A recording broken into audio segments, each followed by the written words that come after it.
So let's now think about transfer functions. So quite often we'll analyse a system, it could be mechanical or it could be electrical, and we end up with a differential equation which describes the system. It could be the voltage applied in terms of the current going through the various components. It could also be a mass spring damper, and we care about the force we apply and, you know, what is the position of a mass in this system and how do the contributions of the spring and the damper affect it. But like I said, what we end up with doing that kind of analysis is a differential equation which relates the force that we apply to something we're measuring or care about, such as the position. In this case, we're saying the input to this system effectively is f of t, force as a function of time, and we end up with some interesting parameter measurement as a function of time as well. Now, a transfer function is a way of actually looking at these things in the S domain, right? So we need to take effectively the Laplace transform of our time system in order to get to the S domain. And then what we can do is we can relate the output to the input and end up with a relation that gives us effectively, you know, what relation is in terms of this transfer function. And that's what we're going to end up with. We're going to, in this case, if we started off with this particular differential equation, we've got f of t. F of t would map to f of s in the S domain, and y of t would end up mapping to y of s. And typically what you do when you write these things down after you've taken Laplace transforms is you change a little f in the time domain would change to a big F in the Laplace domain. Again, a little y in the time domain would change to a big Y in the Laplace domain. So it could be that there's various aspects of signals that you're driving these things with that you have to care about as well at some stage. The important thing to notice is, you know, there are tables of these things. We don't have to work out Laplace transforms from first principles. There's lots of tables of these things. So delta function, Laplace transform just corresponds to a 1 unit step, would correspond to an input which is represented by 1 divided by s, and so on. So there's lots of different kinds of signs, signals that you could actually drive these things with, so you might care about when you're being asked questions. But you don't have to work them out, they're in tables. Again, the other thing we have to do is, you know, we're going to be looking at a differential equation, and we need to know how to get from a differential of something to the S domain representation of something. And again, this has all been, you know, these things have been analysed and are available as sort of fairly common formula, and they're not particularly complicated. So let's just quickly think about one more time. What's the Laplace transform of a first order differential? So we have d dt representing the differential of an f of t function, and this comes out in the S domain as, so again, like I said, d dt of little f of t goes to s multiplied by capital F of s. But there's also an initial condition term, so take away f of 0. So what this is saying is we've got the function here, f of t, and in the S domain we end up with an s multiplied by capital F of s, take away what the value of this function f of t is at t equals 0, right? So that's the important thing to notice. If we care about transfer functions, we don't care about initial conditions, so we don't care about this. But generally speaking, we do care about what the initial conditions are, and you might be asked a question where we set them to some value, but just be careful when you're looking through the analyses. In the case of a second order differential, we end up with something a little bit more complicated. So d squared, dt squared of f of t goes to s squared f of s. And then there's two terms for the initial conditions. Take away s times f of 0, take away basically the first differential of the function at time equals 0. For an integral, it's slightly different, but the same kind of idea. If we, the integral of a function between 0 and time t of f of t ends up going to capital F of s divided by s. Right? So we have these three relations that are quite easy to apply. So if we now have an S-domain representation of a system, x of s is going to be our input, y of s is going to be our output, and we represent in this particular case the transfer function, the block in our signal flow graph, as being capital H of s. So what is the transfer function? Well, the transfer function is just simply the ratio of the output to the input, right? So if we've got this representation here that we have x of s going in, y of s coming out, in this particular case then h of s, the transfer function, is just going to be y of s divided by x of s. And if we want to know what the output is, what is y of s, then we can just look at this equation and it's quite easy to see. If we multiply both sides by x of s, we see that y of s is equal to x of s times h of s, right? So the output is the Laplace transform of the input signal multiplied by the transfer function. So in this case, let's say that the input x of s was a step. If we remember that, x of s then is given by 1 over s. And in this particular case then, y of s would equal h of s divided by s. So let's think about a transfer function example.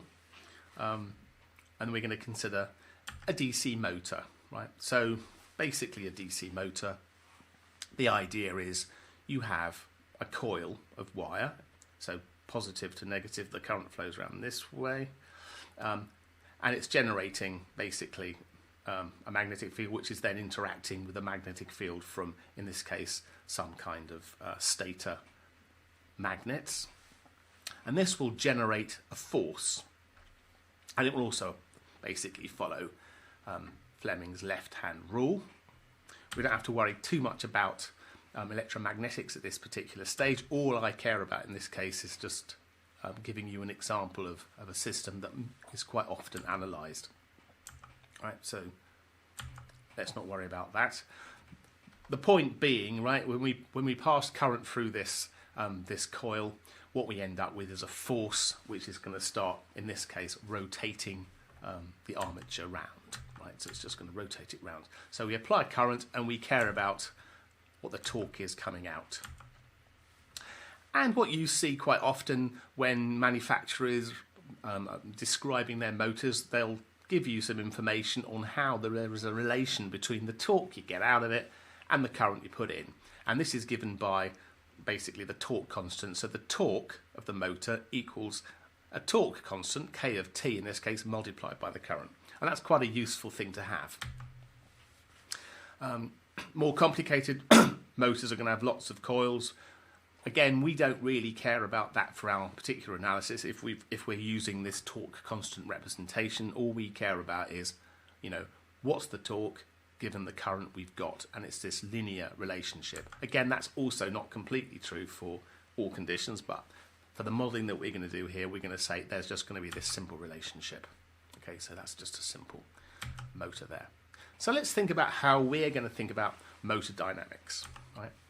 What we're going to do is we're going to apply a voltage to a motor. And what we care about are various things. We care about the fact that there is an electrical equivalent circuit of what's going on, and there's also interaction from the fact that it's actually a motor. So you apply the voltage, there's going to be basically some resistance of the coil, there's going to be some inductance of the coil, and the fact that it's actually a motor means when it starts rotating, it acts also like a generator, so it's going to generate a back EMF. So let's try to relate the output speed of the motor with the applied voltage. That's really what we care about quite a lot. It could also be that you care about the force or the torque you're getting out of these kinds of systems as well. But we're going to just look at what's the output rotational speed of the motor. So we have to build our analysis using the fact that we know that the resistance of the armature, of the coil, the resistance of the inductance of the coil, and the back EMF. When this thing starts rotating, it's also going to try not to rotate due to the moment of inertia that the armature's got as well. So we have to care about the fact that this thing is going to try to drive this this armature round, but the moment of inertia is going to try to stop it. And it could also be that we've got viscous friction as well. So we've got, in this case, rotary viscous friction, which is also going to try to stop the thing going round. And like I just said, we know then, if we know the current going through this thing, we can tell, or we can work out what the torque is that this motor's actually generating. But this is going to be resisted by these two things. It's going to be resisted by the moment of inertia and by the fact that this thing has got viscous properties as well. Interestingly, with this kind of design as well, what you'll also find when you're looking in the motor sheets, you'll find that they give you a electromotive, if you like, a generator constant, which tells you how the back EMF is also related to how fast the motor's rotating. So we're going to get a voltage across the armature due to this generator effect, and you need to know what the scaling factor is at. Typically, if not always, the motor torque constant and this electromotive force constant are actually the same value. So let's start adding these things up. So we know what the torque is going to be. If we know the current flowing through this circuit, we know what the torque generated by the motor is going to be. Torque is going to be torque constant times the current. Right, that's the first term here.